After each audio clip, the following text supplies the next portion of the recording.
Hello there, and welcome to part 2 of environmental issues, a CSWatch OCR J276 video.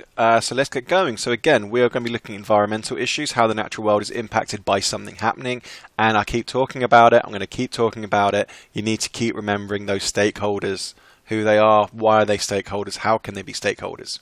So if we think about natural resources that are used in computing technology, plastics, the motherboard itself has got so many different materials in, different metals in, it's crazy. If we're thinking about hard drives, the resources that go into there, getting those resources ready to be at a point where they can be used inside a computer requires so much energy.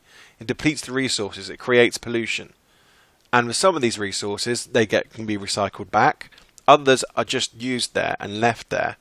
So then straight away, we're starting to create a load of problems for the natural world.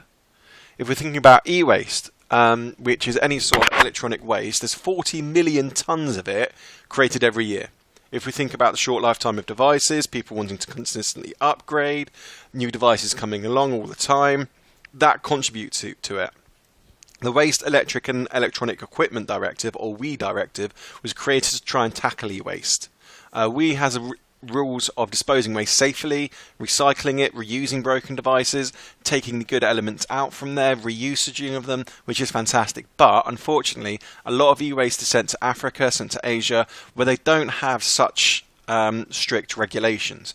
E-waste is a massive problem, because if you take a standard PC, it's got mercury in it. If you're dumping all the old bits of mercury and putting them in the same place, that's going to get into the water system. That's then going to start poisoning rivers, killing animals, killing livestock, and then eventually could be killing humans. So we've looked at a couple of environmental issues. And again, we need to keep thinking about how the natural world is going to be impacted. We need to be thinking about stakeholders. Who are they? What are they about? How are they stakeholders? How does something impact them? If we're thinking about e-waste, there's so many different stakeholders you can be looking at. You can be thinking of the consumers, you can think of the retailers, you can think about the shippers, you can think about where the e-waste is going, the company who's disposing of the e-waste. There's so much you can be thinking about. I hope you've had an enjoyable time looking at environmental issues, and I shall see you in a future video. See you later.